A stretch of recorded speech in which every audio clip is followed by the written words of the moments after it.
¿Existe la filosofía latinoamericana? Un pensamiento periférico es un pensamiento situado.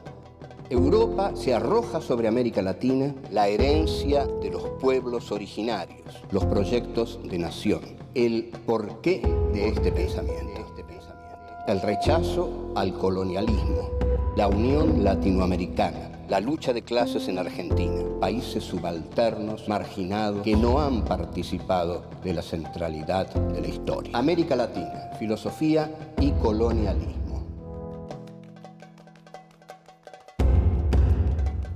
Encuentro 8. Tendencias historiográficas en Argentina. 1. La historia como conflicto. 2.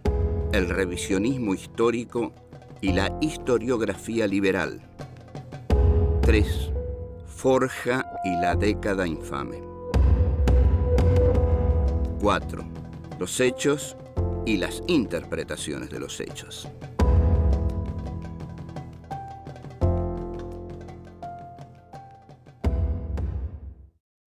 Este es nuestro encuentro número 8 de Filosofía aquí y ahora en su cuarta temporada.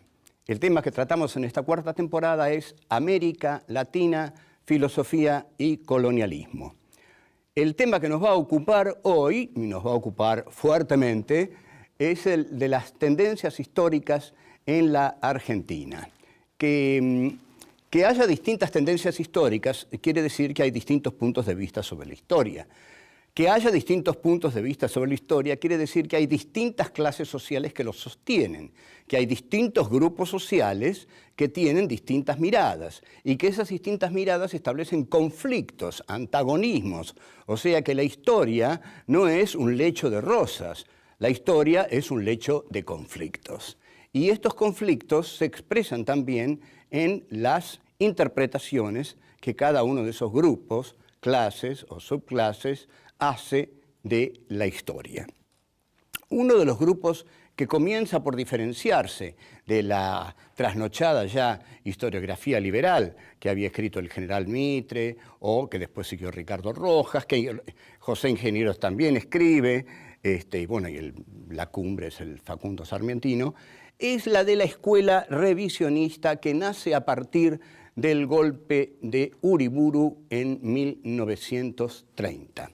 El golpe de Uriburu es un golpe que se identifica con el fascismo europeo.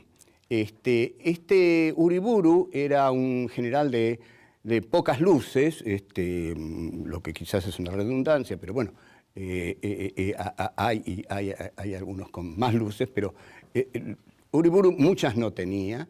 Entonces, como no tenía muchas, le pide a Leopoldo Lugones que le redacte la proclama revolucionaria. Leopoldo Lugones ya venía hablando de los golpes de Estado en Ayacucho, cuando se festeja el centenario de la batalla de Ayacucho, la batalla en la cual Antonio José de Sucre derrota definitivamente al poder español en América. Entonces, 100 años después, en Lima, Perú, se festeja el centenario de la batalla de Ayacucho. Ahí Leopoldo Lugones lanza un famoso discurso en el cual dice: ha sonado otra vez, para bien del mundo, la hora de la espada. Lugones era un gran orador, Lugones era un gran charlataneador y tenía una enorme facilidad de palabra y de construcción de conceptos que respondían a la época en que se estaba viviendo. Entonces, en el discurso dice: así como la espada hizo lo único enteramente logrado que tenemos hasta ahora, es decir, la independencia, ahora es necesario que la espada vuelva a instaurar la jerarquía, palabra bien de la derecha, la jerarquía indispensable que la democracia ha malogrado hasta hoy, y la democracia para Lugones se opone a toda jerarquía. Lógico, la democracia no establece jerarquías, pero para un fascista, para un tipo de la derecha, tiene que haber jerarquías. Y un tipo que pide jerarquías odia a la democracia. Entonces, Lugones habla de lo que él llama paparruchas, que son el pacifismo, el colectivismo, la democracia. Para él son sinónimos ¿de qué? De la vacante que el jefe predestinado está dejando y que tiene que ser ocupada. Hay un jefe predestinado a ocupar el lugar que la democracia no puede ocupar. Ese jefe predestinado que anuncia Leopoldo Lugones es José Félix Uriburu, y dice que el jefe predestinado, basándose en Nietzsche, un poco Lugones, a quien habría ojeado un poco, manda no por la ley, manda por ser el mejor, por derecho de ser el mejor. Es decir, se basa en esto, en la concepción que Nietzsche tiene de la aristocracia griega. Son los mejores, los veraces, los que deben gobernar. O sea, la ley se confunde con la voluntad del hombre predestinado. Hay un hombre predestinado a gobernar y ese hombre, la voluntad de ese hombre es la ley. Fíjense qué peligroso que es esto. Entonces, el Übermensch, el superhombre nietzscheano, es el que da fundamento a estas ideas lugonianas. En síntesis, el pensamiento fascista es un pensamiento que se basa siempre en una casta privilegiada, cuyo privilegio para gobernar consiste ante todo en la aristocraticidad de su espíritu. Son aristócratas espirituales que de su boca sale la verdad y establecen un jefe, y ese jefe establece la ley, y la ley es la expresión de la voluntad del jefe. No hay parlamento, no hay nada, todas esas son paparruchas. Hay un solo lugar del que surge la ley, de la voluntad del jefe. Esto es fascismo 100%.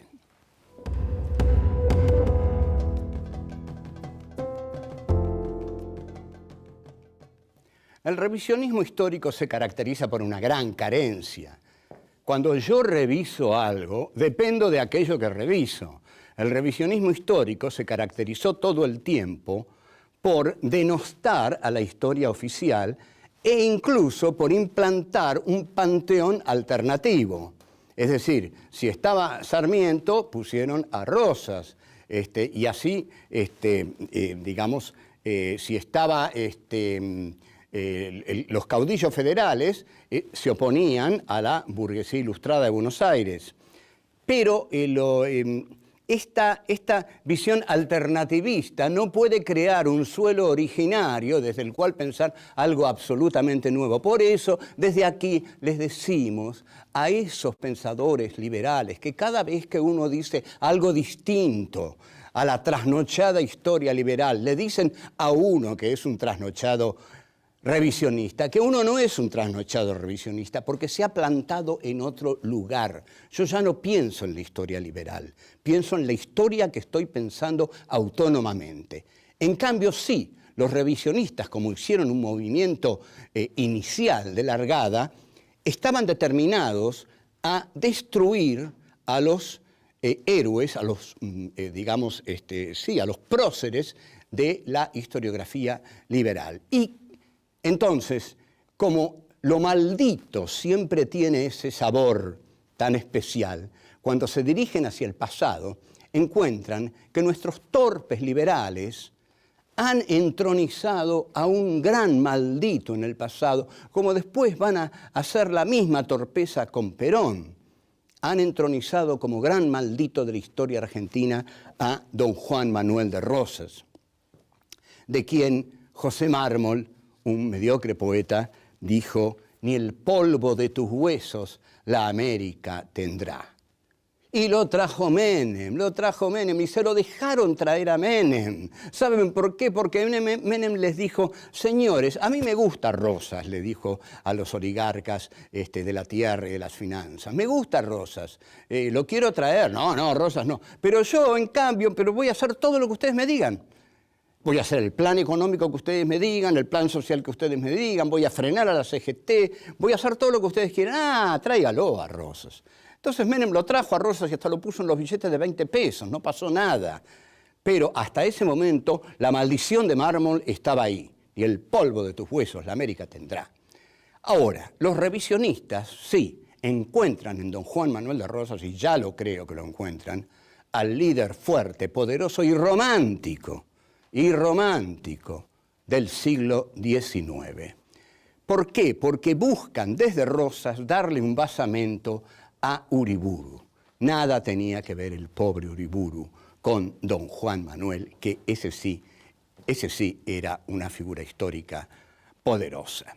Una de las mejores biografías de don Juan Manuel de Rosas, hasta que tengamos la de Slavoj Žižek, porque se dice que el pensador esloveno, que ha venido por la Argentina, estudió algo de historia argentina y quedó deslumbrado por Rosas. Claro, ¿quién no queda deslumbrado por Rosas? Lógico, la batalla de la Vuelta Obligado, todo el color local que Rosas implica, ¿no? Incluso Oswald Spengler, en La decadencia de Occidente, uno de los libros fundamentales del siglo XX, del alemán Oswald Spengler, menciona a Rosas en uno de los lugares destacados entre los grandes caudillos del siglo XIX. Carlos Ibarguren, escribe una biografía de don Juan Manuel de Rosas. A los jóvenes de la izquierda peronista, la figura de Rosas los fascina porque también es otro prohibido y además porque el libro negro de la segunda tiranía unía justamente las figuras de Rosas y la de Perón. Habían sido los mismos liberales los que habían trazado la línea Rosas-Perón. Pensemos esto, ojo, atención, bien claro esto, tengámoslo. Los mismos liberales habían trazado la línea Rosas-Perón al escribir el libro negro de la segunda tiranía, como habían trazado la línea Mayo-Caseros, ¿no? Es decir, Mayo, la libertad, Caseros, la dictadura, la infamia, el crimen, el matadero de Esteban Echeverría. La izquierda peronista interpreta a Rosas como un caudillo, como un líder antiimperialista, lo cual es cierto. Rosas fue un líder antiimperialista. Lo que pasa es que Rosas falló a la cita, para lo cual todo lo tenía destinado: modernizar la nación sin traicionar su soberanía. ¿Qué hicieron los liberales? Los liberales modernizaron la nación, pero traicionaron su soberanía. Modernizaron la nación regalándola, vendiéndola, entregándosela al capital británico, dándole las tierras al capital británico. Así modernizaron la nación. Rosas debió modernizar la nación, debió modernizar la nación sin entregar su soberanía. Y para eso estaba destinado, pero tenía demasiado odio a los gringos, Rosas, de modo que hizo una política de resistencia. Lo que no se le puede negar a Rosas es que hizo una política nacional de resistencia, lo cual se ve claramente en la gloriosa batalla de la Vuelta Obligado. Ya vengo.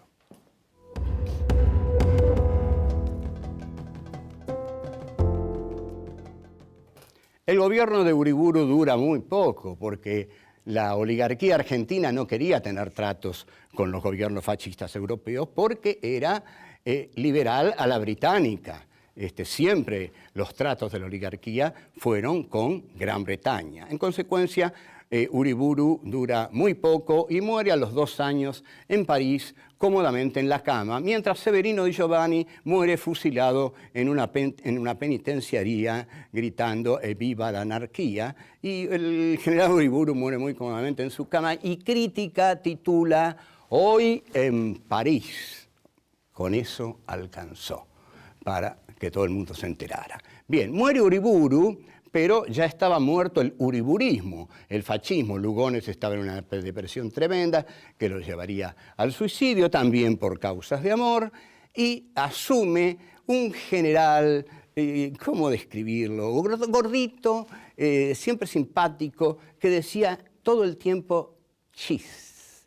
Como decía chis, salía siempre sonriendo en todas las fotografías.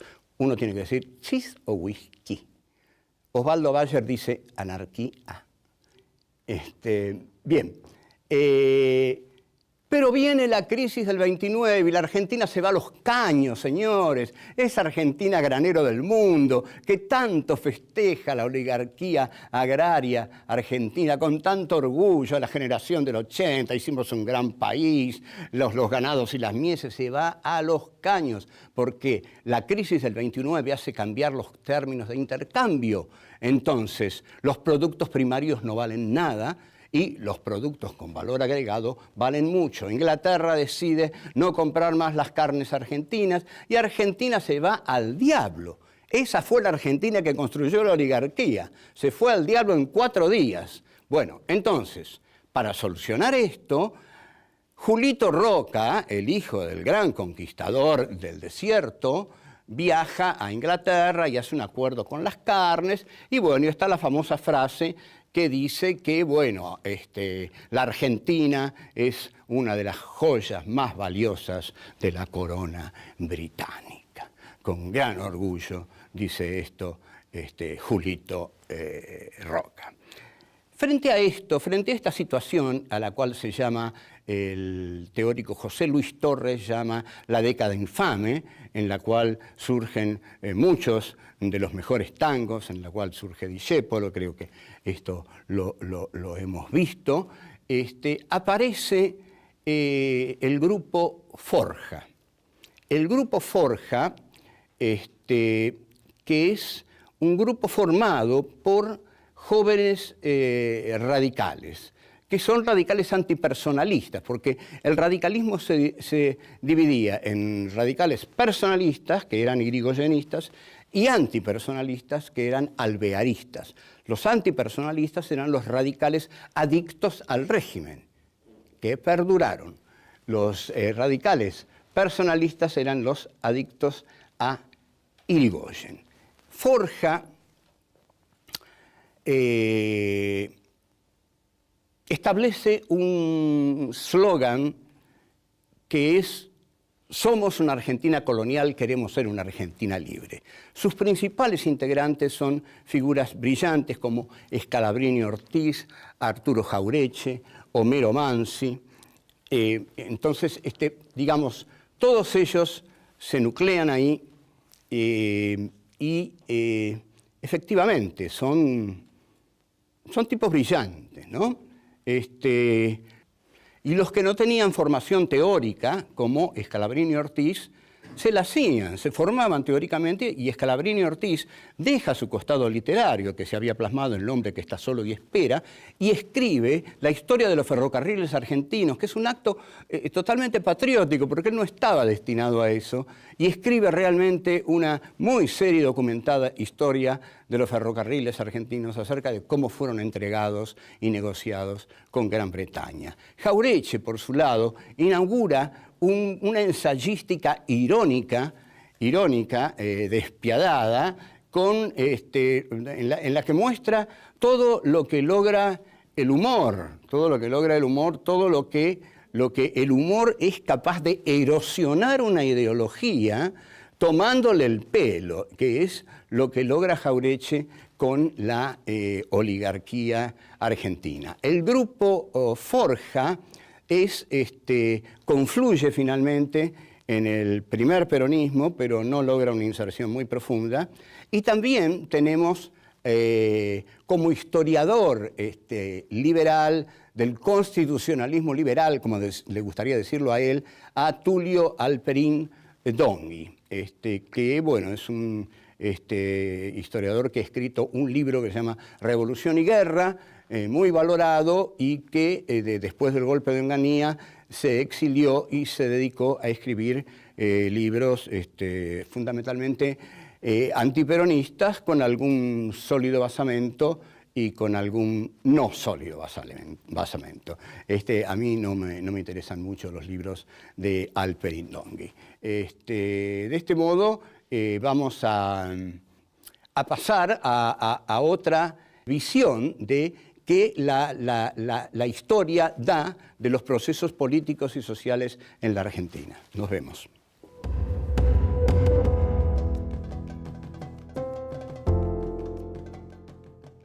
Estos ideólogos que se dedican a revisionar la historia, entre los más importantes figura Hernández Arregui. Hernández Arregui saca en plena militancia de la juventud peronista un libro que lo estaban esperando todos, que se imprimía en las facultades, que salían folletitos, hasta que finalmente salió el libro, que era La formación de la conciencia nacional. Lo leyeron todos, y era un libro en el cual Hernández Arregui mezclaba el marxismo con el peronismo. No es un libro que yo consideré felizmente logrado. Incluso hay un pasaje sorprendente en el cual Hernández Arregui interpreta la llegada a la Argentina de Milton Eisenhower como la rendición de Milton Eisenhower. Es decir, Milton Eisenhower llega a la Argentina alrededor del 53 para verlo a Perón, y Hernández Arregui dice que Milton Eisenhower viene a rendirse. Bueno, todo no son estos dislates. Tiene otro libro que es muy lindo, El ser nacional, es mejor, pero mejor que Hernández Arregui, y con muy buena pluma, es el que mejor pluma tiene, es Jorge Abelardo Ramos. Yo he leído, siendo niño, Revolución y Contrarrevolución en la Argentina de Jorge Abelardo Ramos, y he disfrutado de ese libro como pocos, porque estaba bien incluido el marxismo, el trotskismo y la historia argentina. Y Ramos, la cosa era así. Es como si hubiera Ramos recorrido todas las librerías de Viejo, de Corrientes, y se hubiera comprado todos los libros, y con todos esos libros hizo Revolución y Contrarrevolución en la Argentina. Lo que hizo después Ramos, nosotros aquí lo vamos a olvidar. Ahora, Salvador Ferla, ese chapó. Salvador Ferla es un tipo purísimo. Tenía un kiosco Salvador Ferla, pero ustedes se dan cuenta. Don Salvador Ferla vivía porque tenía un kiosco donde vendía chicles, caramelos, chupetines, y escribió nada menos que Mártires y Verdugos, La Revolución de Valle, el libro que fue decisivo para los montoneros, junto con Operación Masacre de Rodolfo Walsh. Cuando los montoneros leyeron esos dos libros, decidieron empezar el operativo del secuestro y muerte del general Aramburu. Ahora, la historia no es, vamos a decirlo así, no es la historia. La historia ocurre, hay hechos, suceden hechos todo el tiempo, pero lo que son las interpretaciones de la historia. Pueden ocurrir miles de cosas. Hoy seguramente en la Argentina han ocurrido miles de cosas y ya han surgido 100.000, 200.000 interpretaciones. ¿Qué es lo que pasa? Como dice Nietzsche, tiene una frase formidable: no hay hechos, hay interpretaciones. Y en la interpretación es donde los hechos se juegan. Y en la interpretación es donde los medios de comunicación tienen una importancia fundamental. Por eso el poder se desespera por tener el manejo de los medios, porque a través de los medios impone su interpretación de los hechos. Entonces, ¿qué es la verdad? La verdad no existe, la verdad es el poder para imponerla.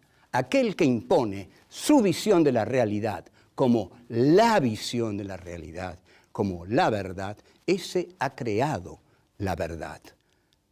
Lo que hay que hacer es crear otra verdad que discuta a esta. Entonces, la realidad es un choque de verdades diferenciadas, es un conflicto fascinante de interpretaciones diferenciadas en la cual triunfa la que más poder tiene. Por eso, tanta importancia se da a los medios. Así, cada tendencia historiográfica en la Argentina es el esfuerzo lo más lúcido posible y lo más poderoso posible por imponer la verdad del grupo que impulsa esa tendencia historiográfica. Por eso hay distintas tendencias historiográficas, porque hay distintas interpretaciones de la realidad.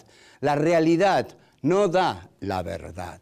La verdad no la dan los hechos. La verdad es una lucha y por eso las distintas versiones historiográficas son versiones que cada grupo diferenciado, en antagonismo con otros grupos, da de la realidad. Por eso hay tantas versiones historiográficas. Bueno, chao, hasta luego.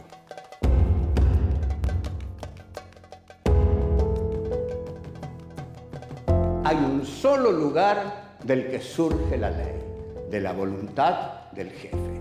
Esto es fascismo 100%. Inglaterra decide no comprar más las carnes argentinas y Argentina se va al diablo. Esa fue la Argentina que construyó la oligarquía.